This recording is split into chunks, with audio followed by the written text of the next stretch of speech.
상하이의 어둠이 내려앉고 Every vice was catered to, and that is no exaggeration.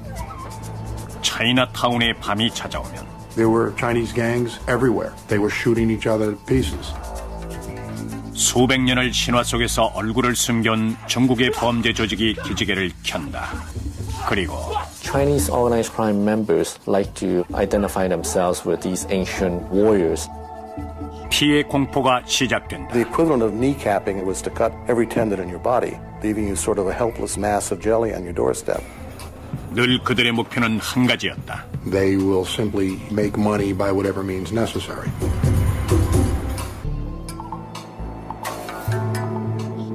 (1999년 12월 17일) 12명의 남자들이 중국의 푸젠성에서 홍콩항으로 몰래 밀입국하고 있었다. 이 일은 불법 이민자들을 밀입국시키는 일에 능통한 범죄 조직 사도의 조직원들이 맡았다. 엄청난 수수료를 받은 사도의 조직원들은 이들 본토 중국인들을 화물로 위장해 미국까지 입국시키게 될 것이다. 어둠을 틈타 12명의 중국인들이 앞으로 2주 동안 같이 있어야 할 좁은 컨테이너 박스로 신속하게 이동을 시작한다. I don't believe that the people that are actually ushered into these containers are fully aware of the circumstances under which they will be traveling. I think that they are so concerned about getting here that they're willing to take whatever risks are necessary. 몇 시간 후 작업이 끝나고 컨테이너는 폐쇄된다. 컨테이너의 지붕은 장기간 공기가 통할 수 있게 특별 제조됐다. 하지만 목적지인 미국의 시애틀에 도착할 때까지는 컨테이너는 열리지 않을 것이다.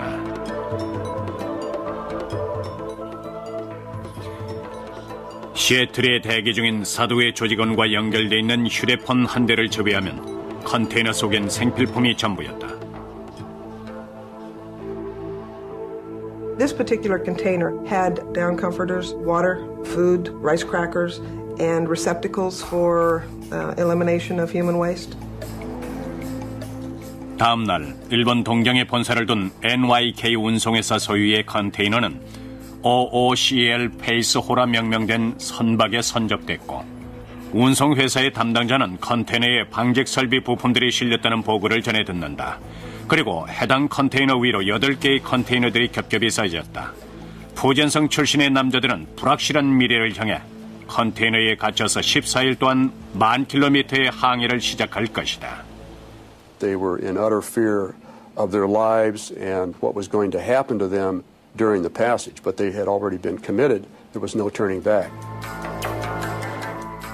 불법 이민자들을 밀항시키는 일은 중국 범죄 조직에게 있어 다양한 수입원 중 하나일 뿐이다. The best way to sum up Chinese organized crime is that they are a supermarket of crime. They are willing to commit murder for hire, kidnapping, extortion, loan sharking, money laundering, white-collar crime, computer crime, any crime which will help them to achieve any kind of financial gain. 하지만 지난 20년 동안 중국 범죄 조직에게 가장 큰 돈벌이는 밀입국 사업이었다. 지금도 매년 수천 명의 중국 불법 이민자들이 사도회의 비밀 연결망을 통해 미국으로 들어오고 있다. It's a very large criminal enterprise. It's happening virtually on every land border and seaport and international airport in the United States today. 미국으로 밀입국하는 대부분의 중국인 불법 이민자들은 중국의 남부 해안 지방인 푸젠성 출신이다. 수백 년에 걸쳐 푸젠성 출신 중국인들은 바다를 통해서 더 나은 곳으로 탈출을 시도해왔고 오늘날에는 미국을 가장 동경하고 있다. 노동자들의 평균 임금만 단순히 비교해봐도 미국이 10배나 더 높다. Even the smallest salary here can help whole villages back in the province of Fuzhou. Even the worst conditions here are better than the best conditions there. 밀항이 성공된다면 밝은 미래가 이들을 맞을지도 모른다. 하지만 밀항이 성공할지는 아무도 알 수 없다. 더구나 밀항을 대가로 거금까지 지불해야 했다. By bringing 10 or 20 or 30 Chinese into the United States at, approximately $40,000 per person, that's a significant profit margin. 보통 중국에 있는 가족이나 마을 주민들은 자신들의 일원을 미국으로 미립국시키는 데 필요한 수수료를 지불하기 위해 힘을 합쳐 기금을 모은다. 하지만 미립국에 성공한 중국인이 제일 먼저 하는 일은 부족했던 수수료를 사도회에 갚는 일이다. 아니면 범죄 조직이 제공한 일자리를 받아들여 노예와 다름없이 온갖 착취를 감수하며 헐값의 노동력을 제공해야 한다. With alien smuggling comes extortion, comes kidnapping, comes serious crimes of violence to include death. It's not simply putting an illegal alien into a boat and bringing him to a beach. It's a very involved criminal activity. 아주 큰 위험에도 불구하고 OOCL 페이스 5에 승선한 불법 이민자들은 미국에서의 생활이 모든 것을 보상할 것이라고 믿고 있다. They knew that that was the risk they had to take to get to what they felt was the most important thing in their lives, and that was the United States. 하지만 12일이 지나고 이들의 꿈은 깨지기 시작한다. 1999년 12월 29일 NYK 운송회사는 LA에 도착한 배에 선적된 자신들의 컨테이너에 방직 설비가 아니라 중국인 불법 이민자들이 실려 있다는 것을 알게 된다. 회사는 미 연방이민국에 연락해 시애틀에 도착할 배에 선적된 컨테이너에 대한 정보를 알려준다. There were an additional 3 containers that were shipped by the same company, listing the same type of contents. 그중 하나가 OOCL 페이스 5에 선적됐던 것이다. 2000년 1월 2일 6시 30분 OOCL 페이스 5가 시애틀에 도착한다. 하지만 항구엔 미 연방이민국 요원들과 세관 요원들이 대기하고 있었다. 2시간 후 컨테이너는 배에서 내려지고 조사를 위해 옮겨진다. 세관 요원들은 만일의 전염병에 대비해 마스크를 쓴 채 컨테이너 문을 개봉한다. There are a lot of unknown factors before you open the container. You don't know whether or not there are going to be people in there in need of medical attention, or whether or not they could be people that are armed. 컨테이너 문이 개봉되자 쓰레기와 배설물 썩는 냄새가 온 사방에 진동했다. 통역관들이 불법 이민자들에게 국경으로 지시를 내리기 시작한다.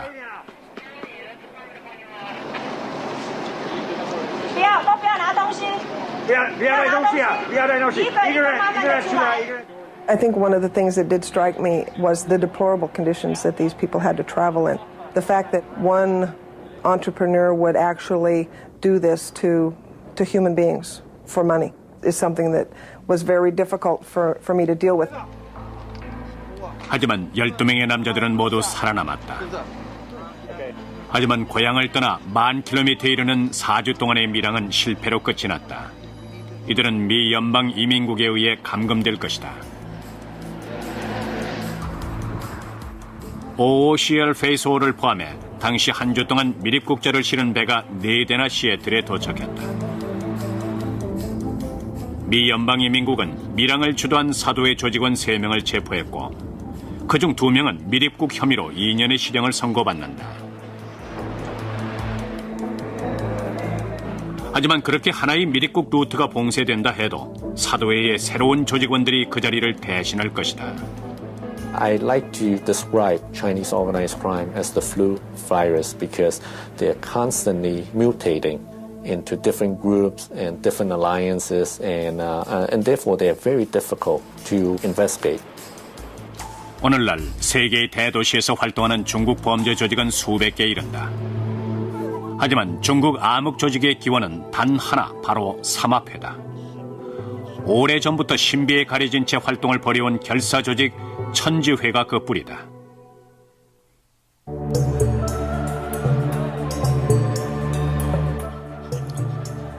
중국 범죄 조직의 기원에 대한 설은 여러 가지가 있다. 그중 가장 널리 알려진 얘기는 1671년 푸젠성에 있던 소림사 계열의 한 사찰의 배경을 두고 있다.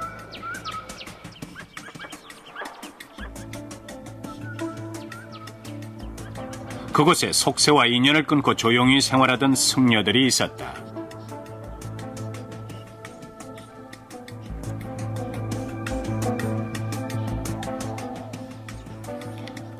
하지만 승려들은 정신수양보다는 쿵푸로 알려진 무예에 정진하고 있었다.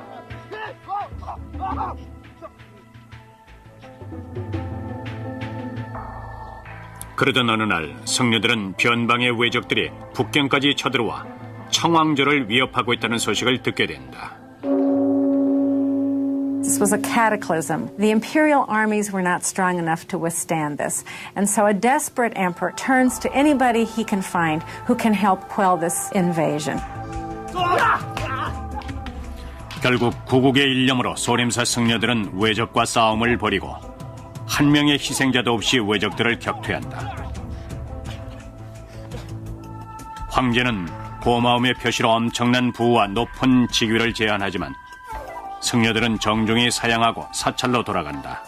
하지만 청제국의 관리들이 계략을 꾸민다. These evil officials around the emperor suggested to him that if they were powerful enough to do this, God knows how else they might use their powers. So it would be better if we got rid of them. 만주 출신의 청황제는 반란이 일어날까 두려워한 나머지 즉각적인 행동을 취한다. He sends the SWAT team down to Fujian armed with poison and gunpowder, and in a celebratory banquet, the guests get the monks drunk and then later that night set fire to the temple. 사찰이 화염에 휩싸이며 대부분의 승려들은 희생되고 만다.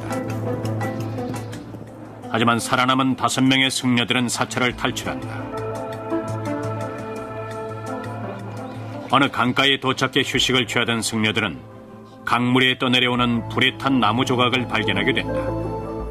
거기에는 반청복명이라는 글자가 새겨져 있었다. What that incense burner indicated to these guys was it said, look, this is heaven. Heaven is giving a mandate to us. 하늘의 뜻은 너무나 분명했다. 자신들을 배신한 청왕조를 무너뜨리고 명나라를 다시 세우라는 것이었다.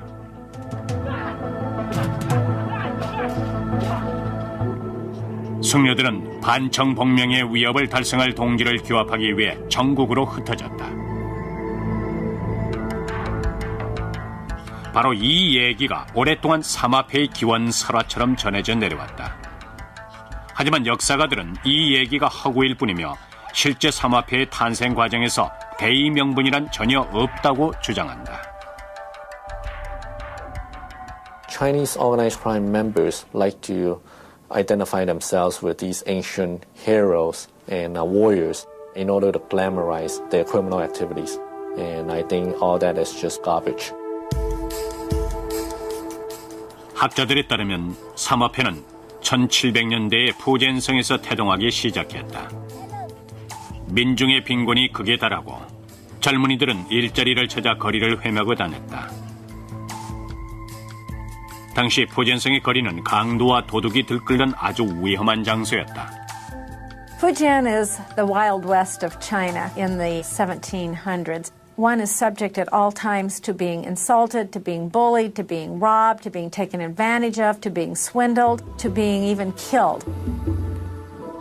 젊은이들은 자신들을 보호하기 위해 결사 조직을 만들게 된다.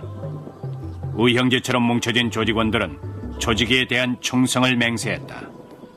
If you were in the marketplace and someone was trying to cheat you, you could say, if you keep cheating me, I'm going to call my brothers, and at the end of the marketplace today, they're going to whack you in the head. 하지만 신변 보호를 위해 설립된 조직은 곧 범죄를 저지르기 시작한다. The kind of men who would have joined these societies and who needed these societies were not choir boys. These were people at the bottom of society. 한편 1761년 사진 속의 이 사찰에서 한 무리의 승려들이 비밀 결사 조직을 결성한다. 천지회라는 이 조직의 이름은 하늘과 땅 그리고 그 사이에 인간이 위치한다는 중국의 전통적인 우주관을 나타내고 있다.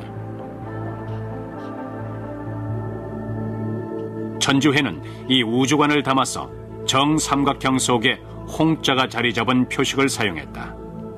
바로 이 조직이 서구 세계의 삼합회로 알려져 왔다.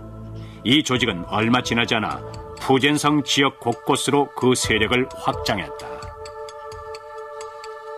There was no godfather, no pope, no central figure.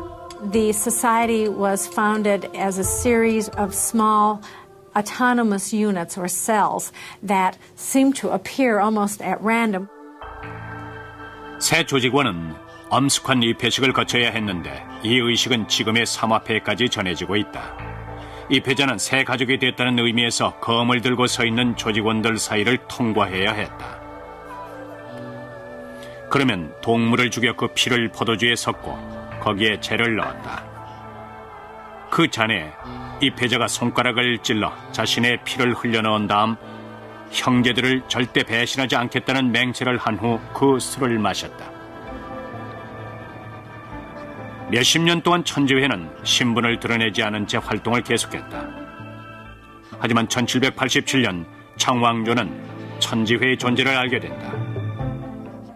그리고 소림 승려들과 청왕조에 얽힌 전설처럼 청왕조는 천지회를 체제 유지에 위협이 되는 세력으로 간주했다.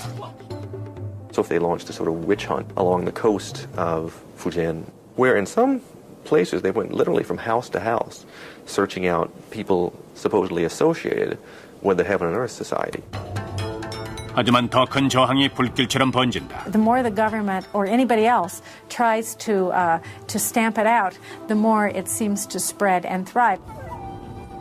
조직원들은 어둠 속으로 숨어들며 전국으로 퍼져갔고 천지회의 존재를 알리기 시작했다. 청왕조의 토벌 작전으로 오히려 천지회는 중국 전체에 그 이름을 떨치는 유명 조직이 된 것이다. 그리고 그 후 삼합회는 중국을 넘어 동남아시아와 북미의 차이나타운에까지 그 세력을 확장해왔다. 그리고 마약 거래에서 매춘과 도박까지 돈이 된다면 어떤 불법 행위도 가리지 않았다. 결국 삼합회가 중국을 대표하게 됐고 중국의 범죄 조직들은 삼합회로 알려지게 된다. 이 중에 세계에서 가장 퇴폐적인 도시였던 상하이를 무대로 중국의 아편 거래를 장악했던 한 조직이 있었다.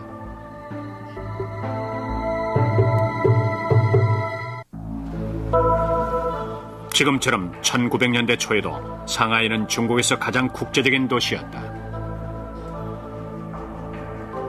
물론 가장 위험하고 부패한 도시이기도 했다.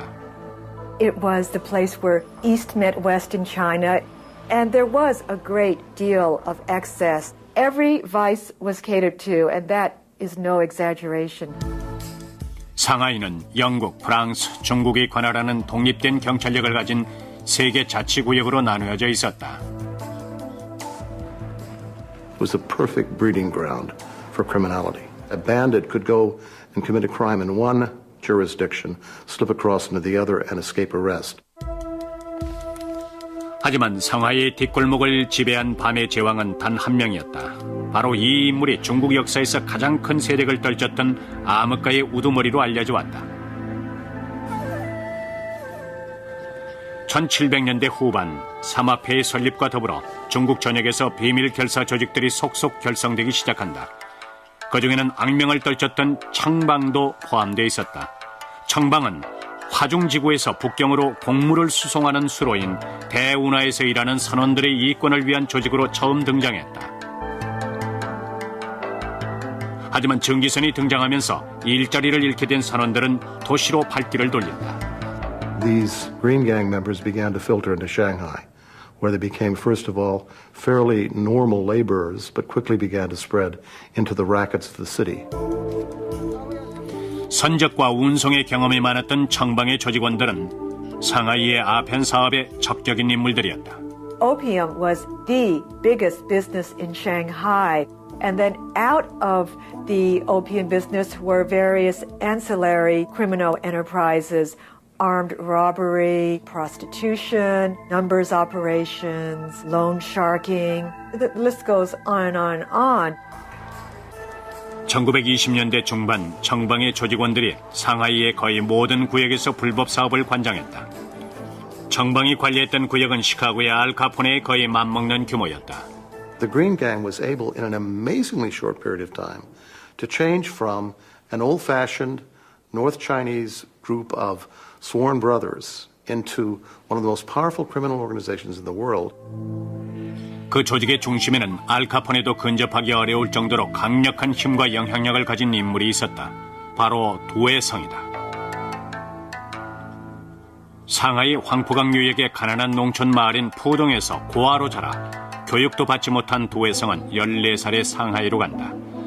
당시 귀가 큰 소년으로 알려진 그는 가게에서 청소와 과일 껍질 벗기는 일을 했다. 하지만 밤이 되면 도시의 환락에 빠져 아편과 도박을 즐겼다. He was essentially an immoral person, and Shanghai was definitely an immoral city. 1910년경 두해성은 비밀 범죄 조직인 청방에 가입하게 된다.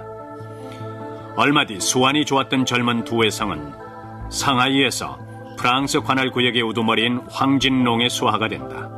황진롱은 등에 있는 흉터만큼이나 악명을 떨친 인물로 상하이에서 가장 잔인한 범죄자 중 한 명이었다. 하지만 그는 프랑스 특구로 알려져 있는 상하이 프랑스 관할 구역의 중국계 경찰반장이기도 했다.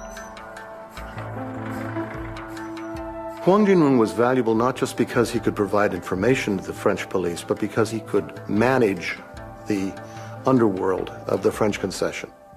And in the French concession, the gangsters didn't buy off the police, they were the police. 두해성은 황진롱의 비위를 맞추며 마침내 그의 오른팔이 된다. 하지만 그가 황진롱에게 충성한 것은 상하이에서 자신의 시대가 오기를 기다렸기 때문이었다. 그리고 1924년 황진롱이 결정적인 실수를 저지르자 두해성은 기회를 잡게 된다.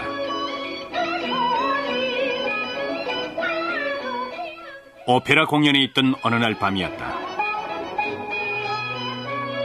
Huang Jinrong, the old godfather, was a fan of opera. In fact, he had his own opera house that he built, partly to please an opera star with whom he was infatuated. He had his own private box, and he would go 2-3 nights a week to hear her perform. 이날 그 지역에서 가장 영향력 있는 군벌의 아들이 극장을 찾았다. 공연이 끝나자 그 청년과 측근들은 황진롱이 흠모하는 스타에게 야유를 퍼붓기 시작했다.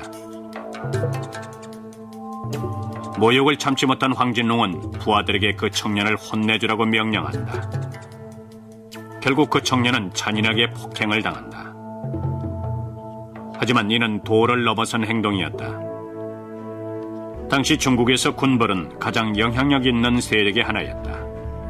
1911년 통일정부 수립에는 실패했지만 민족주의자들이 반란을 일으켜 청왕조를 전복시킬 때까지 군벌들이 중국을 지배하고 있었다.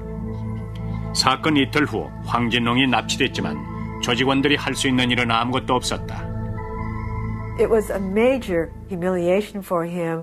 I mean, talk about loss of face. Here he is, Pak Mark Wang, the most powerful person in the French concession, thrown into prison. This threw a kind of terror into most of the members of the criminal organization that he controlled. The Chinese texts describe them as running around like ants on a hot stove. What are we going to do now? Our boss has been taken away. 하지만 두해성만 당황하지 않았다. The moment of opportunity arrived. He seized it. He knew he could displace Huang Jinrong. 우선 두해성은 황진롱을 보석시킨다. Things were never the same after that because naturally Pak Mark Wang had to show his gratitude to Du Yusun. From that day on, Du Yusun was really the head of the Green Gang. 그것은 성공적인 쿠데타였다. 하지만 두해성은 거기서 만족하지 않았다. 그는 상하이로 향하는 아편 수송의 보호를 그 군벌에게 약속받는다. 이렇게 해서 두 회성은 상하이에서 가장 돈을 잘 버는 사업을 장악하게 된다. 그리고 향후 몇 년 동안 자신의 권력을 지킬 수 있는 튼튼한 동맹관계를 확립한다. 1923년 국민당의 군대는 공산주의자들과 합세해 군벌을 몰아내고 중국을 통일시키려는 운동을 펼치고 있었다. 이런 정치적 움직임이 화북지구를 휩쓸고 마침내 상하이까지 도달하게 된다. 하지만 모든 동맹이란 깨지기 마련이다. 국민당 군대를 지휘했던 장제스는 공산주의자들이 상하이를 차지할 경우 자신의 입지가 약해질 것을 우려했다. 1927년 결국 장제스는 암흑가에 가장 영향력 있는 인물인 두 회성과 은밀히 접촉한다. 당시 상하이의 중국 거류지에서 대규모 동맹 파업을 계획하고 있던 공산주의자들에게 맞서기 위해 장제스는 두 회성에게 청방의 조직원들을 동원해 줄 것을 부탁한다. The future of the opium monopoly that he more or less enjoyed in Shanghai was threatened, of course, by communist victory. 1927년 4월 12일 새벽 4시 상하이 중심부에서 새벽의 정적을 가르는 호각 소리가 울려 퍼진다. 이를 신호로 수천 명의 청방 조직원들은 상하이 중국 거류지로 몰려들어 파업을 하고 있던 공산주의자들을 잔인하게 공격한다. 우익의 백색 테러가 자행된 것이다. Dew's henchmen took men out into the streets and bayoneted them, shot them. One observer said that heads rolled in the gutters like ripe plums. 불과 몇 시간 사이에 두 회성의 수하들은 거의 5천 명이나 학살했다. 두 회성은 상하이를 장제스에게 넘기고 그에 따른 보상을 받는다. 1927년 4월 상하이 범죄 조직의 우두머리인 두 회성이 좌익 세력에 대한 잔인한 백색 테러를 주도한 것이다.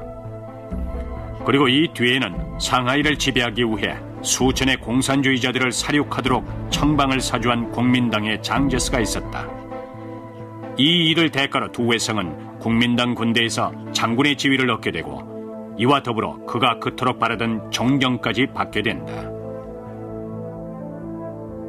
It is the single event that sets him on a pedestal above the rest and begins to make him feel that he's now a man of politics. He's not just a man of crime. 교육받지 못한 범죄자가 상하이의 신사가 된 것이다. 자신은 글도 몰랐지만 학자들을 고용해 자신의 가족에 대한 책까지 쓰게 한다. 1931년에는 많은 돈을 자선단체에 기부한 덕에 자선가로서 중국의 저명 인사로 거론되기까지 한다. 그는 상공회의소의 회원일 뿐만 아니라 5개의 은행과 한 대학을 소유한 경영주였다. 하지만 여전히 상하이의 잔인한 범죄 현장에는 그가 있었다. Here we have this man who started out at the very bottom of society and is now suddenly becoming cafe society leader of Shanghai. When he walks into a nightclub, everybody says, there he is. There's the man. 사람들이 그를 존경했지만 그는 여전히 범죄자였다. Dew is referred to as a Chinese Horatio Alger. Well, that's true, but he was also a Chinese Al Capone. 프랑스 관할 구역을 기반으로 두 회성은 상하이 암흑가의 이권을 지배하고 있었다. 그에게 대항하는 사람은 누구라도 그 대가를 톡톡히 치러야 했다. The equivalent of kneecapping in Shanghai was to cut every tendon in your body, leaving you sort of a helpless mass of jelly on your doorstep. 두 회성과 그의 조직은 장제스에게는 자금 조달에 유용한 수단이 됐다. 국민당에게는 청방이 필요했다. 상하이에 부유한 사람들 대부분이 중국 정부의 손이 닿지 못하는 지역에 거주하고 있었기 때문이다. Who could enter the French concession and kidnap or kill a banker with impunity? Du Yuesheng's men. Du Yuesheng became the instrument of terror that frightened the Shanghai capitalist class. 두 회성과 국민당의 유대 관계는 그의 주머니를 채우는 데도 도움이 됐다. 백색 테러의 대가로 두 회성은 불법적으로 유통된 아편을 몰수하기 위해 국민당 정부가 설립한 이른바 아편 거래 금지 위원회의 수장이 된다.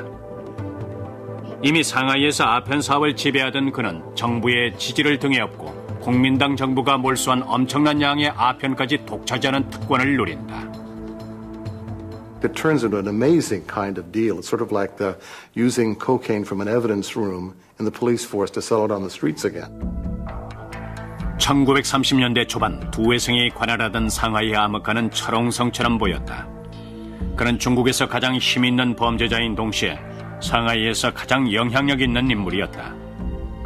하지만 몇 년 후 두 회성의 범죄 왕국은 무너지고 그의 꿈은 산산조각이 나게 된다. 1937년 장기간에 걸친 중국과 일본 간의 긴장 관계가 결국 전쟁으로 이어졌다.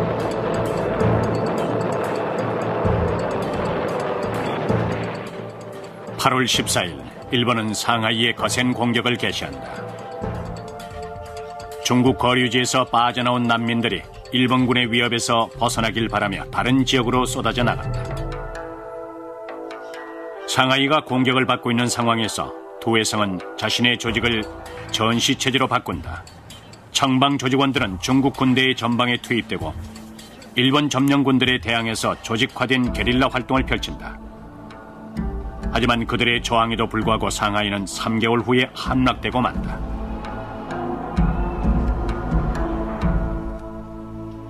두 회성과 상하이의 다른 지도자들은 화물선에 몸을 숨겨 홍콩으로 떠나야 했다. 중국의 암흑가에도 변화의 바람이 불어닥친 것이다. 2차 대전이 끝난 지 한 달이 지난 1945년 9월, 두 회성은 8년 만에 처음으로 상하이로 돌아온다. 그는 자신이 구하려 했던 도시에서 영웅 대접을 받기를 기대했다. 하지만 현실은 달랐다. To his surprise, the crowds that saw him booed him because they felt he had abandoned them. That he had left them to live under the Japanese and gone off to Hong Kong and didn't have to go through the suffering they'd endured. 1949년 4월 마오쩌둥이 이끄는 공산당이 중국을 장악하자 두 회성은 영원히 상하이를 떠난다. 그는 세력을 잃어버렸고 수십 년 동안 아편을 피워서 건강도 좋지 않았다. 그가 파산했다는 얘기도 있었다. 그로부터 2년 뒤 66세의 나이로 홍콩에서 생을 마감한다. 그의 죽음을 슬퍼하는 사람은 많지 않았지만 그에 대한 얘기는 오래도록 전해졌다. Du was the quintessential Shanghai character. He epitomized the city. 공산주의 혁명이 청방의 상하이 지배를 종식시켰지만 중국의 암흑가를 괴멸시킨 것은 아니었다. 수백 개에 이르는 범죄 조직들이 중국 본토에서 해외 중국인 거주지로 활동 영역을 옮겨 범죄 활동을 벌이기 시작했다. 당시 엄청난 이민자들이 몰려든 뉴욕의 차이나타운은 중국 조직 범죄의 중심지가 됐다. 그리고 그곳에서 한 청년이 차이나타운의 지배권을 놓고 전쟁을 벌이고 있었다.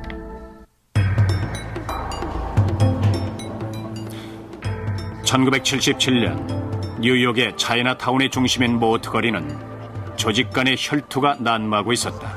There were Chinese gangs everywhere. They were shooting each other to pieces.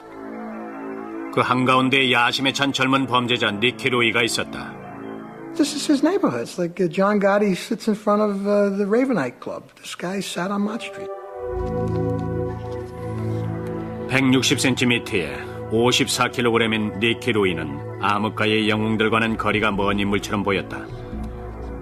하지만 적수를 찾기 어려운 강력한 카리스마를 지닌 니키는 차이나타운에서 가장 잔인한 범죄자이자 중국 조직 범죄의 핵심 인물이다. 1960년대 후반 인포이 루이라는 10대 아이가 미국으로 건너온다.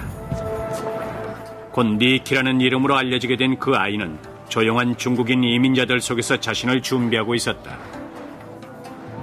Chinatown was a town within the city of New York. And it could operate and you can live within it and never have to speak English. And do very well for your whole life. 1882년 미 의회가 중국인들의 이민을 금지하는 중국인 배제 법안을 통과시킬 당시 미국에 거주하는 중국인 인구는 적정 수준이었다. 하지만 1965년 초 의회가 이민 정책의 방향을 바꿔 중국인 이민자들을 매년 2만 명까지 받아들이기로 결정한다. 순식간에 차이나타운은 홍콩, 대만 그리고 중국 본토에서 온 중국인들로 넘쳐났다. 대부분이 젊고 가난한 젊은이들이었고 영어를 할 줄 몰랐다. They couldn't get work, so the only thing they had to do was go out on the street and scramble for themselves. 그들은 곧 범죄 조직을 만들어갔다. 이 조직들은 18세기 중국 비밀 결사 조직의 미국판으로 플라잉 드래곤이나 화이트 이글스 같은 그럴듯한 이름을 가지고 있었다. It was this big change going on, and it really created this power vacuum where if you were willing to do things such as menace people with weapons, you could make a living. 무자비하고 교활했던 니키 루이는 고스트 섀도우라고 불리우는 조직의 우두머리 자리에 오르게 된다. You could stand in Chinatown and see maybe 25 or 30 ghost shadows standing on a corner. Without even knowing who he was, you would know who Nicky Louie was. He was the leader. They would look to him for everything. You didn't have to be Nicky Louie, but you could dress like him. You could like walk around like him. You could say "F you" like him. You know, it was a whole vista of how to act. You know. 니키 루이가 이끄는 고스트 섀도우는 단순한 절도 행각을 그만두고 무장 강도와 금품 강탈을 시작한다. 그들은 주로 차이나타운 번화가에 늘어선 식당을 표적으로 선택했다. They would go to a restaurant owner and say, "This young man just arrived from Hong Kong. Can you give him a job in your restaurant?" And they would give him a job, $100 a week, $150 a week. The guy would show up once or twice, and then never show up again, and they still collected pay. That's an extortion. 하지만 니키의 마음속에는 차이나타운 전체를 장악하려는 욕망이 꿈틀거리고 있었다. 꿈을 이루기 위해 니키는 차이나타운을 무대로 지배권을 행사하던 결사 조직인 당과 손을 잡을 필요가 있었다. 1860년대에 만들어진 당은 중국인 이민자들이 불평등과 차별을 막기 위해 상호 원조를 목적으로 조직한 결사체였다. 이 결사 조직은 차이나타운에서 은행이자 사교 클럽이었고 시청 역할까지 하는 사회생활의 중심이었다. 하지만 이런 역할은 오래가지 못한다. Some of the towns degenerated into criminal organizations where they would operate house of prostitutions, gambling parlors, opium dens. 1900년 이래 뉴욕 차이나타운의 핵심 지역인 모트거리의 모든 이권은 당 조직이 관리하고 있었다. 하지만 70년대가 되자 범죄 조직들이 도박장을 경영하며 서로 경쟁하기 시작한다. 이를 막기 위해 당 조직은 범죄 조직인 화이트 이글스와 손을 잡고 그들을 전위부대로 이용한다. 세력 싸움에서 밀린 고스트 섀도우는 차이나타운의 주변 지역으로 밀려난다. 하지만 니키 루이는 포기하지 않았다. 1973년 3월 3일 밤 니키 패거리는 모트거리에 혼자 서 있는 화이트 이글스의 조직원을 발견하게 된다. 그들은 상대를 총으로 위협해 차에 태운 후 동쪽에 위치한 한적한 부두로 자리를 옮긴다. 그리고 그곳에서 니키 패거리는 상대의 몸을 꽁꽁 묶은 후 부두 끝에서 물속으로 밀어 넣어버린다. 그 시즌은 몇 주 후에 떠올랐다. 이 사건으로 차이나타운의 암흑가는 격변을 맞는다. And it showed that the Eagles were vulnerable in their own supposedly safe geographic area. 결국 당 조직은 고스트 섀도우와 손을 잡게 되고 니키 루이는 모트거리의 새 지배자가 된다. 하지만 이로 인해 니키 루이는 다른 조직들의 표적으로 떠오른다. 니키는 여러 번 저격을 당했고 이 때문에 그가 몸을 숙이면 총소리가 들린다는 말까지 전해졌다. 수많은 암살 시도 속에서도 살아남자 그에 관한 신비한 소문들이 꼬리를 물었다. 하지만 니키가 가슴에 총을 맞고 쓰러진 어느 날 그와 뉴욕 형사 간의 비밀 거래가 이루어진다. So the detective asked him point blank, "Who shot you?" And Nicky says, "Who are you?" "The New York City Police Department." And Nicky says, "F you." They're telling you. Tough kid. 니키가 조심해야 할 대상은 상대 조직만이 아니었다. After the Ghost Shadows took over Chinatown, they were unhappy within their own group because some people were making more money than other people. So there were splits in their own group. 1978년 8월 28일 밤 니키 로이는 모트거리에 위치해 있는 한 지하 이발소에서 도박을 즐기고 있었다.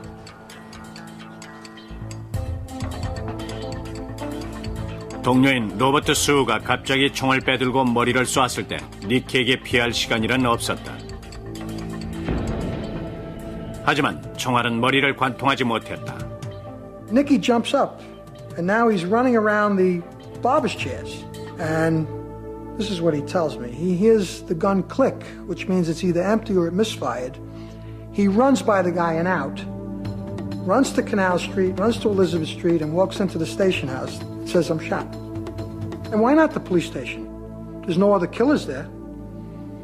I mean, he doesn't know who else is out there, does he? 이틀 후 니키 로이가 깨어났을 때 곁에는 형사들과 검찰들이 있었다.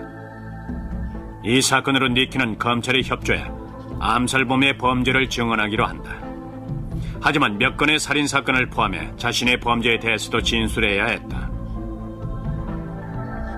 1985년 마침내 연방검사들은 니키의 도움으로 니키 로이를 포함해 25명의 고스트 섀도우 조직원들에 대한 범죄 사실을 증명한다. So it worked against him. You know, he put away the guy that shot him, but his own words probably helped make him plead guilty to the RICO. 1986년 10월 니키 로이는 15년형을 선고받았다. 니키의 수감으로 고스트 섀도우는 몰락하고 차이나타운의 암흑가도 새로운 시대를 맞게 된다. There's no longer clear definition of necessarily who works for who and who controls what streets and what businesses. I don't see that clarity anymore. It's kind of now a potpourri of Asians willing to commit crime in a Chinese community. 200여 년 전 천지회가 설립된 이래 중국의 범죄 조직들은 지금까지 베일에 가려진 채 활동을 벌여오고 있다. 오늘날 미국에서 활동을 벌이는 중국인 범죄 조직들은 더 많은 이윤을 위해 끊임없이 분열과 제휴를 거듭하며 그 모습을 변화시킨다. 그리고 마약에서 미립국 사업까지 모든 범죄에 손을 대며 차이나타운을 넘어 그 세력을 확장해가고 있다. They are willing to work with just about anybody as long as they can make money. And therefore, they become a much more significant threat to the safety of the citizens of this country. It's not a simple task to clearly define Chinese organized crime today. It's very complex, it's very intricate. There's a lot of mirrors and there's a lot of smoke, and it's a very difficult entity to penetrate.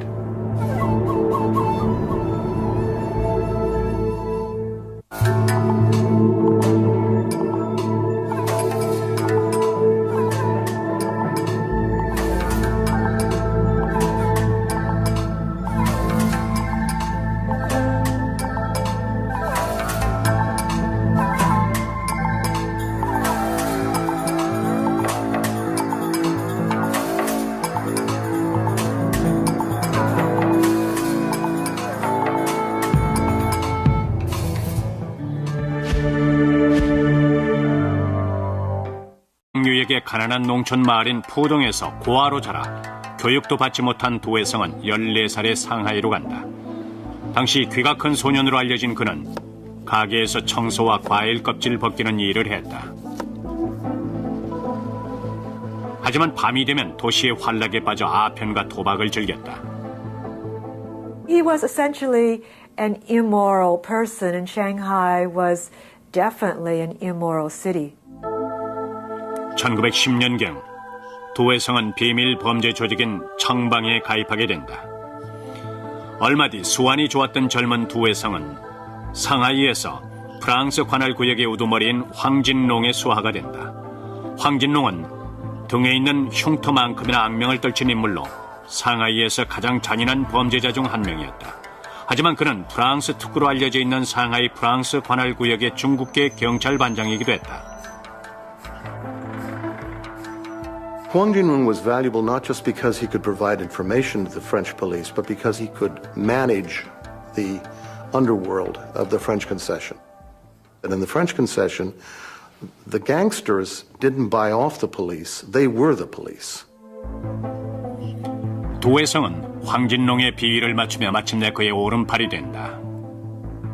하지만 그가 황진롱에게 충성한 것은 상하이에서 자신의 시대가 오기를 기다렸기 때문이었다. 그리고 1924년 황진롱이 결정적인 실수를 저지르자 두 회상은 기회를 잡게 된다.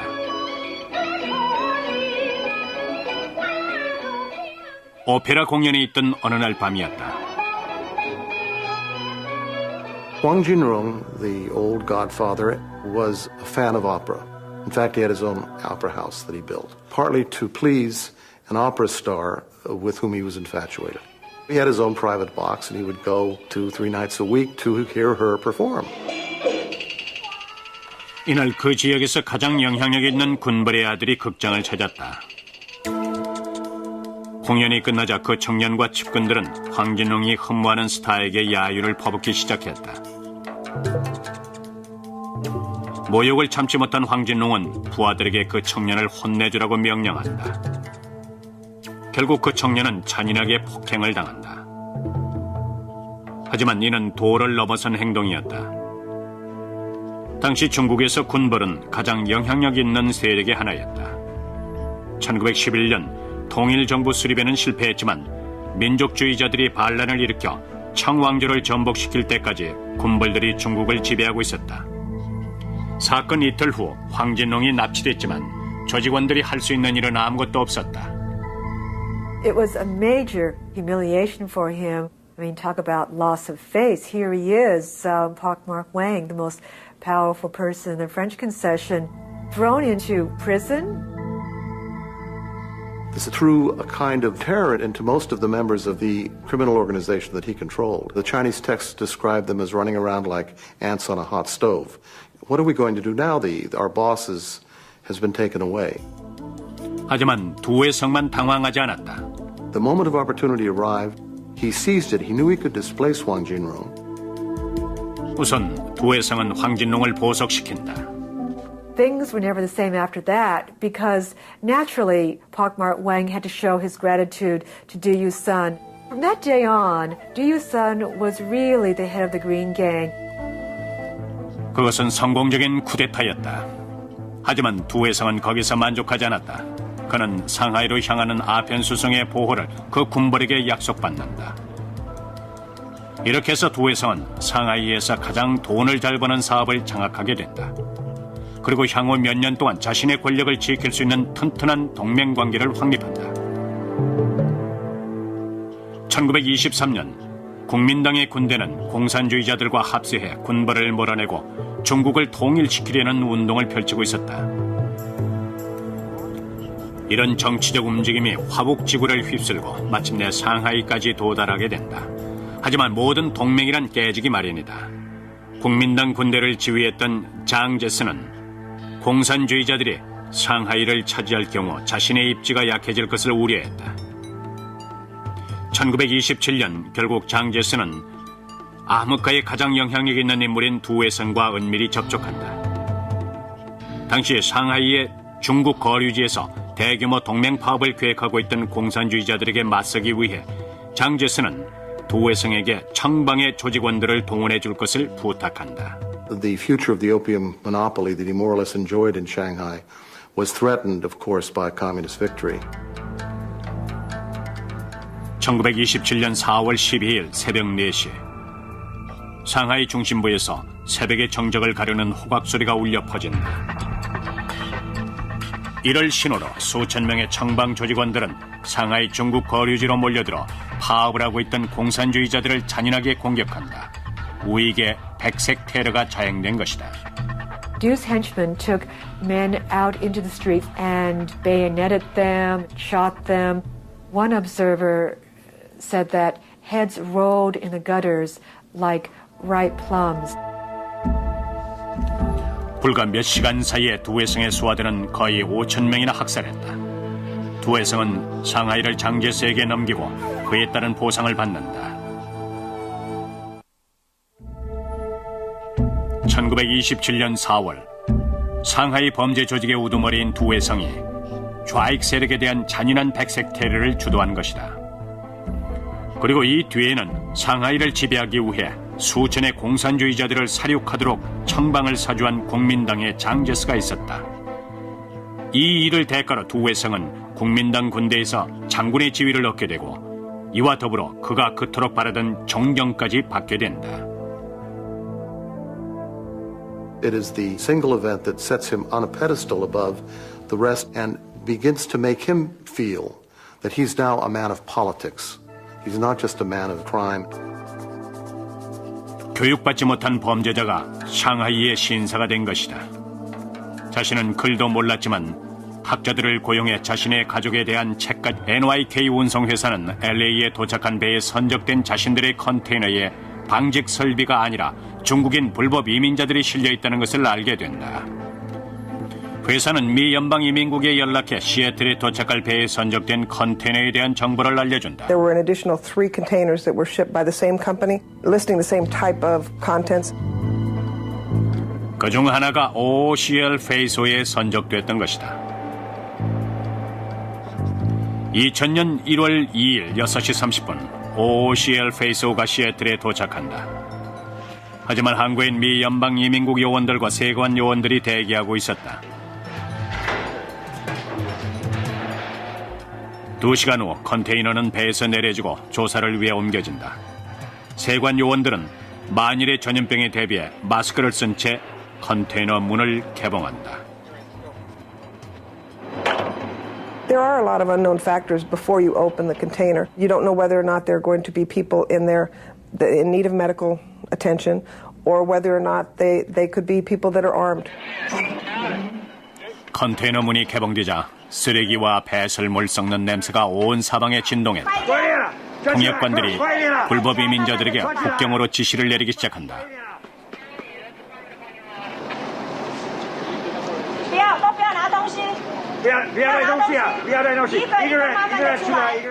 I think one of the things that did strike me was the deplorable conditions that these people had to travel in.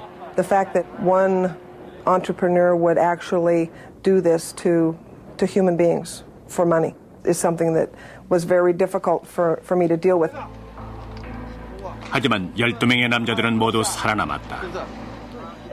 하지만 고향을 떠나 10,000km에 이르는 4주 동안의 밀항은 실패로 끝이 났다. 이들은 미 연방 이민국에 의해 감금될 것이다. OOCL 페이스호를 포함해 당시 한 주 동안 미립국자를 실은 배가 4대나 시애틀에 도착했다.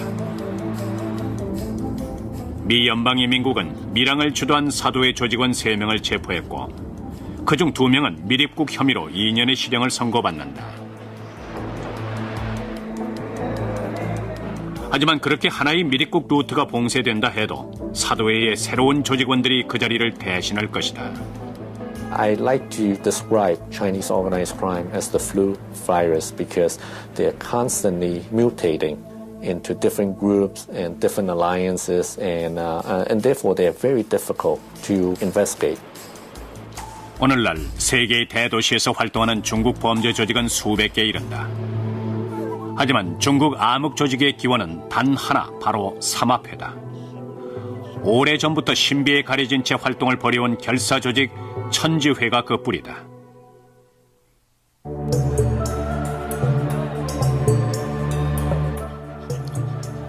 중국 범죄 조직의 기원에 대한 설은 여러 가지가 있다. 그중 가장 널리 알려진 얘기는 1671년 푸젠성에 있던 소림사 계열의 한 사찰의 배경을 두고 있다.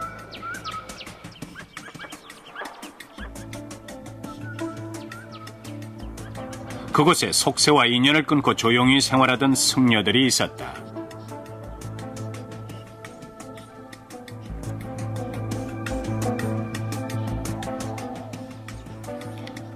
하지만 승려들은 정신수양보다는 쿵푸로 알려진 무예에 정진하고 있었다.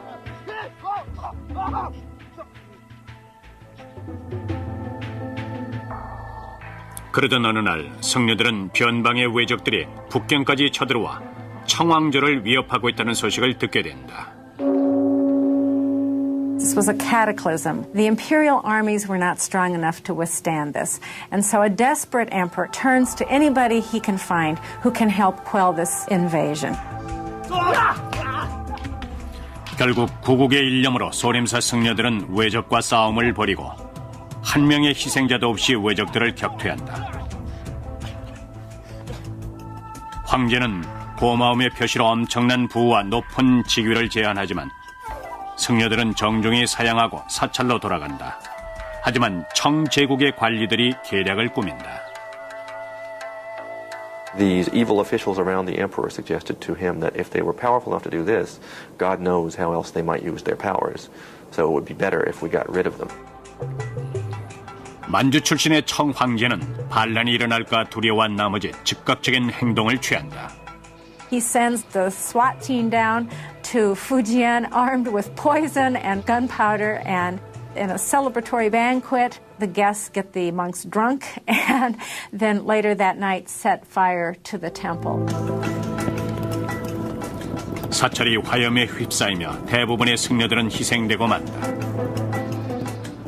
하지만 살아남은 5명의 승려들은 사찰을 탈출한다. 어느 강가에 도착해 휴식을 취하던 승려들은 강물에 떠내려오는 불에 탄 나무 조각을 발견하게 된다. 거기에는 반청복명이라는 글자가 새겨져 있었다. What that incense burner indicated to these guys was it said, look, this is heaven. Heaven is giving a mandate to us. 하늘의 뜻은 너무나 분명했다. 자신들을 배신한 청왕조를 무너뜨리고 명나라를 다시 세우라는 것이었다.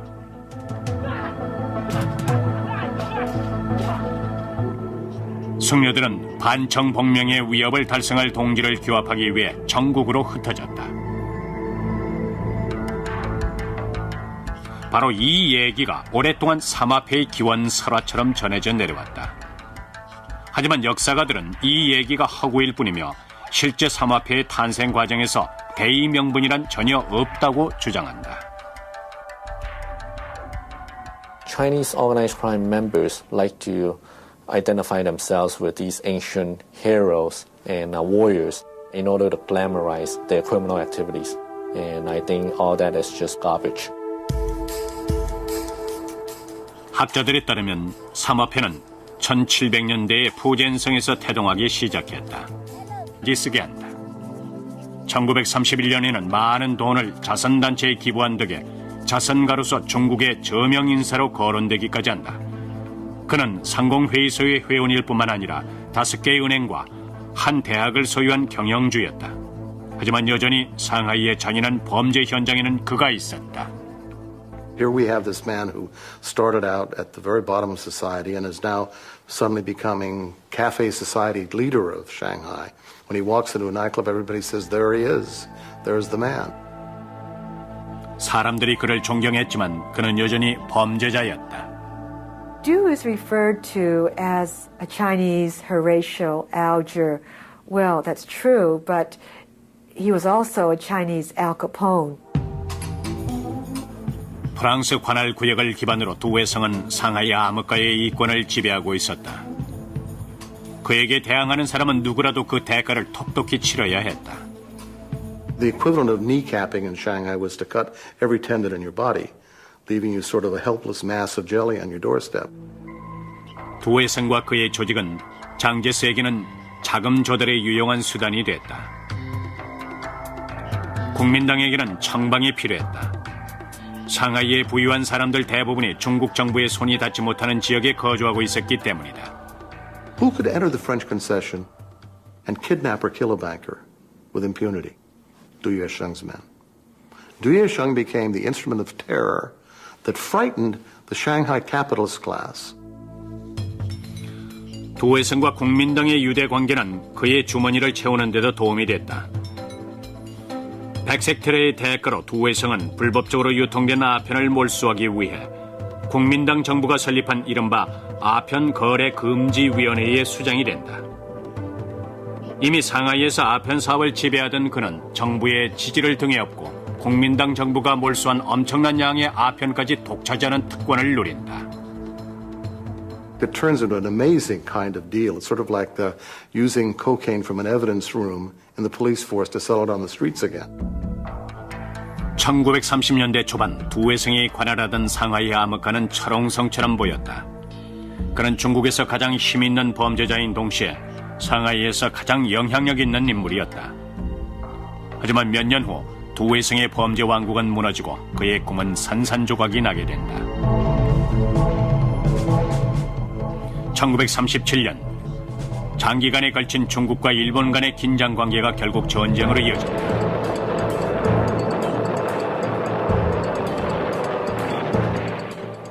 (8월 14일) 일본은 상하이에 거센 공격을 개시한다. 중국 거류지에서 빠져나온 난민들이 일본군의 위협에서 벗어나길 바라며 다른 지역으로 쏟아져 나간다. 상하이가 공격을 받고 있는 상황에서 두회성은 자신의 조직을 전시체제로 바꾼다. 청방 조직원들은 중국 군대의 전방에 투입되고 일본 점령군들에 대항해서 조직화된 게릴라 활동을 펼친다. 하지만 그들의 저항에도 불구하고 상하이는 3개월 후에 함락되고 만다.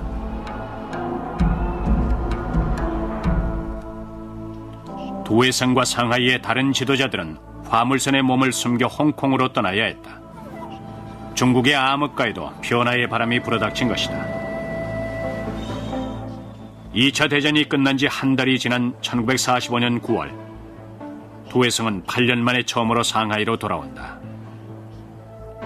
그는 자신이 구하려 했던 도시에서 영웅 대접을 받기를 기대했다.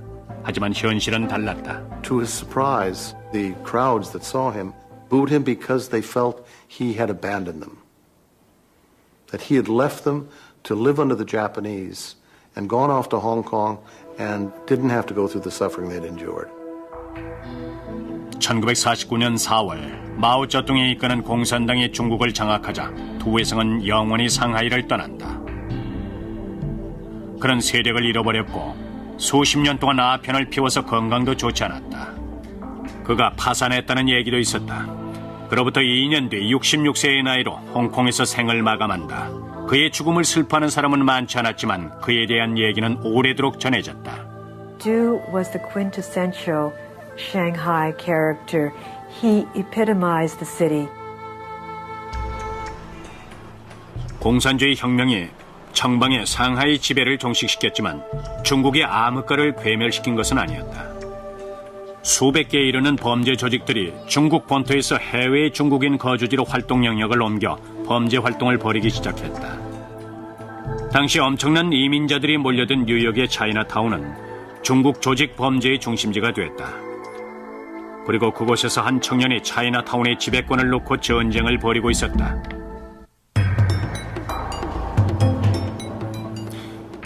(1977년) 뉴욕의 차이나타운의 중심인 모트 거리는 조직 간의 혈투가 난무하고 있었다.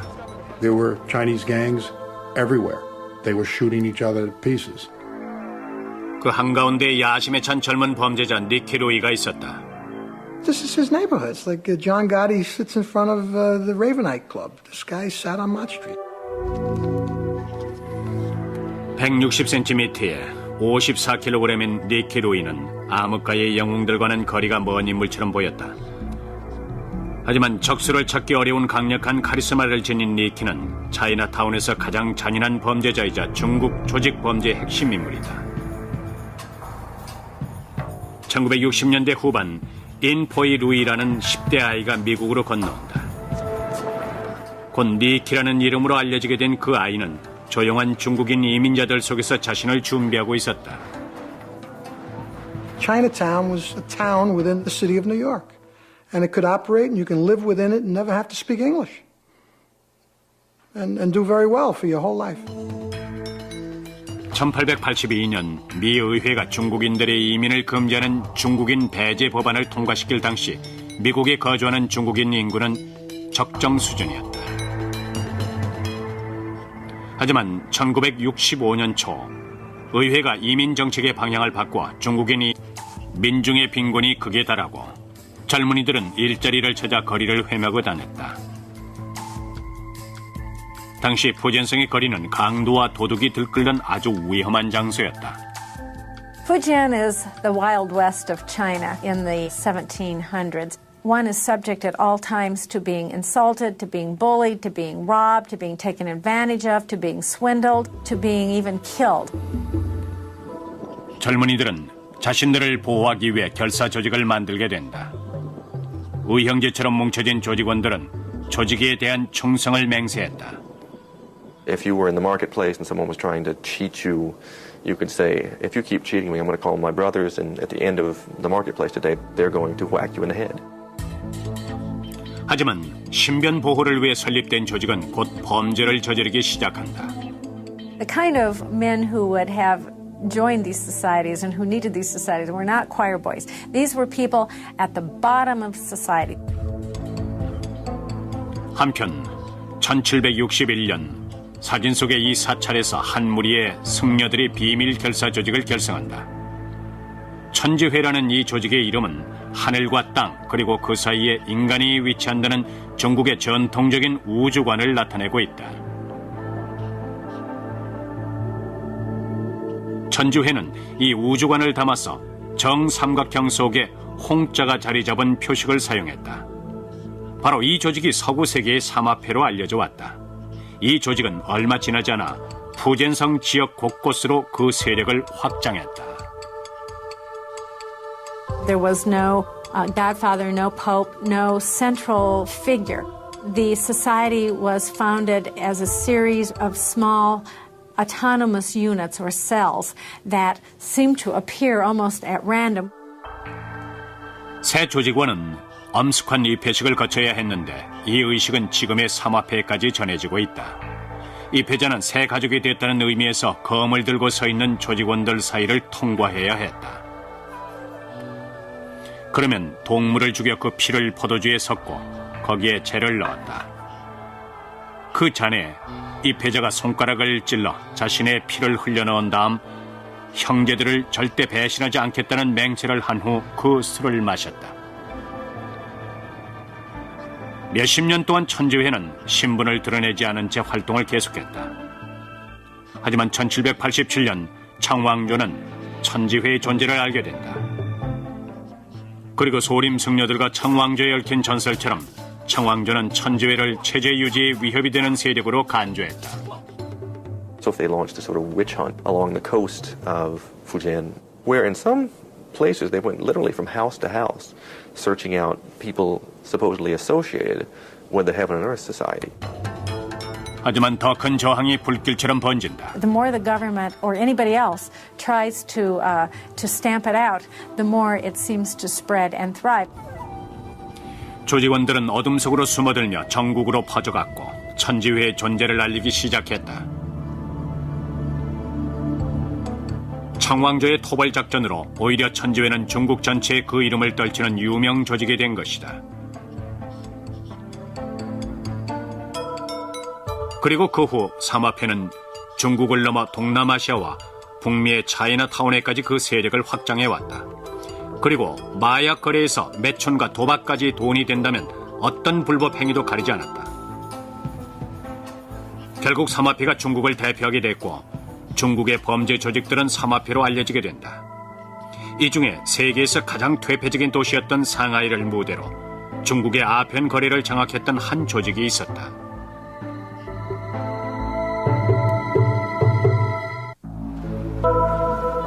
지금처럼 1900년대 초에도 상하이는 중국에서 가장 국제적인 도시였다. 물론 가장 위험하고 부패한 도시이기도 했다. It was the place where East met West in China, and there was a great deal of excess. Every vice was catered to, and that is no exaggeration. 상하이는 영국, 프랑스, 중국이 관할하는 독립된 경찰력을 가진 세계 자치구역으로 나누어져 있었다.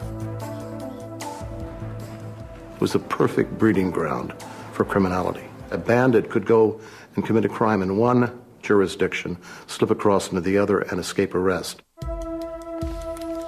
하지만 상하이의 뒷골목을 지배한 밤의 제왕은 단 한 명이었다. 바로 이 인물이 중국 역사에서 가장 큰 세력을 떨쳤던 암흑가의 우두머리로 알려져 왔다.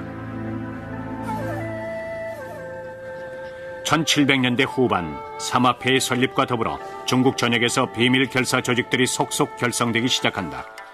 그중에는 악명을 떨쳤던 청방도 포함되어 있었다. 청방은 화중지구에서 북경으로 곡물을 수송하는 수로인 대운하에서 일하는 선원들의 이권을 위한 조직으로 처음 등장했다. 하지만 전기선이 등장하면서 일자리를 잃게 된 선원들은 도시로 발길을 돌린다. These Green Gang members began to filter into Shanghai, where they became, first of all, fairly normal laborers, but quickly began to spread into the rackets of the city. 선적과 운송의 경험이 많았던 청방의 조직원들은 상하이의 아편 사업의 적격인 인물들이었다. Opium was the biggest business in Shanghai. And then out of the opium business were various ancillary criminal enterprises, armed robbery, prostitution, numbers operations, loan sharking. The list goes on and on and on. 1920년대 중반 청방의 조직원들이 상하이의 거의 모든 구역에서 불법 사업을 관장했다. 청방이 관리했던 구역은 시카고의 알카포네의 거의 맞먹는 규모였다.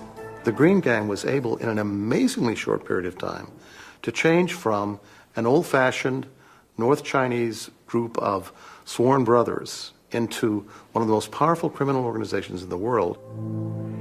그 조직의 중심에는 알카포네도 근접하기 어려울 정도로 강력한 힘과 영향력을 가진 인물이 있었다. 바로 두에성이다. 상하이 황포강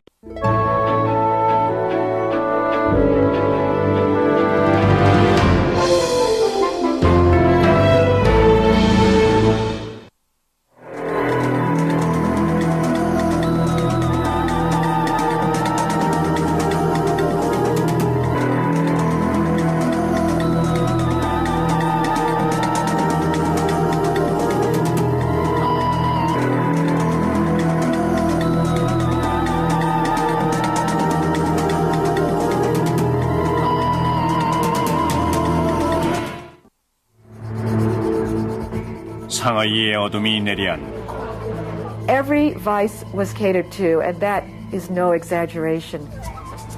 차이나타운의 밤이 찾아오면 There were Chinese gangs everywhere. They were shooting each other to pieces. 수백 년을 신화 속에서 얼굴을 숨겨온 중국의 범죄 조직이 기지개를 켠다. 그리고 Chinese organized crime members like to identify themselves with these ancient warriors.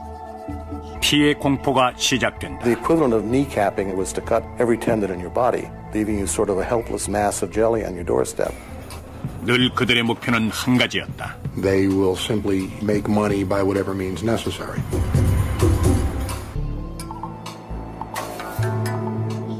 (1999년 12월 17일) 12명의 남자들이 중국의 푸젠성에서 홍콩항으로 몰래 밀입국하고 있었다. 이 일은 불법 이민자들을 밀입국시키는 일에 능통한 범죄 조직 사도의 조직원들이 맡았다. 엄청난 수수료를 받은 사도의 조직원들은 이들 본토 중국인들을 화물로 위장해 미국까지 입국시키게 될 것이다. 어둠을 틈타 12명의 중국인들이 앞으로 2주 동안 같이 있어야 할 좁은 컨테이너 박스로 신속하게 이동을 시작한다. I don't believe that the people that are actually ushered into these containers are fully aware of the circumstances under which they will be traveling. I think that they are so concerned about getting here that they're willing to take whatever risks are necessary. 몇 시간 후 작업이 끝나고 컨테이너는 폐쇄된다. 컨테이너의 지붕은 장기간 공기가 통할 수 있게 특별 제조됐다. 하지만 목적지인 미국의 시애틀에 도착할 때까지는 컨테이너는 열리지 않을 것이다.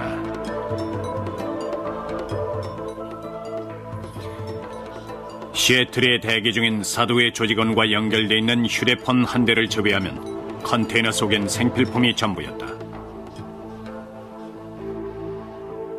This particular container had down comforters, water, food, rice crackers, and receptacles for elimination of human waste.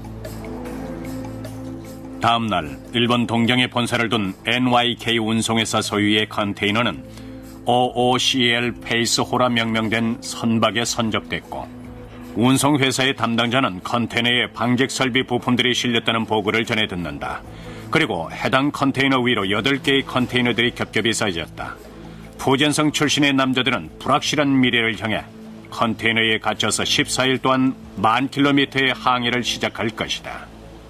They were in utter fear of their lives and what was going to happen to them during the passage, but they had already been committed. There was no turning back. 불법 이민자들을 밀항시키는 일은 중국 범죄 조직에게 있어 다양한 수입원 중 하나일 뿐이다. The best way to sum up Chinese organized crime is that they are a supermarket of crime. They are willing to commit murder for hire, kidnapping, extortion, loan sharking, money laundering, white-collar crime, computer crime, any crime which will help them to achieve any kind of financial gain. 하지만 지난 20년 동안 중국 범죄 조직에게 가장 큰 돈벌이는 미립국 사업이었다. 지금도 매년 수천 명의 중국 불법 이민자들이 사도회의 비밀 연결망을 통해 미국으로 들어오고 있다. It's a very large criminal enterprise. It's happening virtually on every land border and seaport and international airport in the United States today. 미국으로 밀입국하는 대부분의 중국인 불법 이민자들은 중국의 남부 해안 지방인 푸젠성 출신이다. 수백 년에 걸쳐 푸젠성 출신 중국인들은 바다를 통해서 더 나은 곳으로 탈출을 시도해왔고 오늘날에는 미국을 가장 동경하고 있다. 노동자들의 평균 임금만 단순히 비교해봐도 미국이 10배나 더 높다. Even the smallest salary here can help whole villages back in the province of Fuzhou. Even the worst conditions here are better than the best conditions there. 밀항이 성공된다면 밝은 미래가 이들을 맞을지도 모른다. 하지만 밀항이 성공할지는 아무도 알 수 없다. 더구나 밀항을 대가로 거금까지 지불해야 했다. By bringing 10 or 20 or 30 Chinese into the United States at, approximately $40,000 per person, that's a significant profit margin. 보통 중국에 있는 가족이나 마을 주민들은 자신들의 일원을 미국으로 밀입국시키는 데 필요한 수수료를 지불하기 위해 힘을 합쳐 기금을 모은다. 하지만 밀입국에 성공한 중국인이 제일 먼저 하는 일은 부족했던 수수료를 사도회에 갚는 일이다. 아니면 범죄 조직이 제공한 일자리를 받아들여 노예와 다름없이 온갖 착취를 감수하며 헐값의 노동력을 제공해야 한다. With alien smuggling comes extortion, comes kidnapping, comes serious crimes of violence to include death. It's not simply putting an illegal alien into a boat and bringing him to a beach. It's a very involved criminal activity. 아주 큰 위험에도 불구하고 OOCL 페이스 5에 승선한 불법 이민자들은 미국에서의 생활이 모든 것을 보상할 것이라고 믿고 있다. They knew that that was the risk they had to take to get to what they felt was the most important thing in their lives, and that was the United States. 하지만 12일이 지나고 이들의 꿈은 깨지기 시작한다. 1999년 12월 29일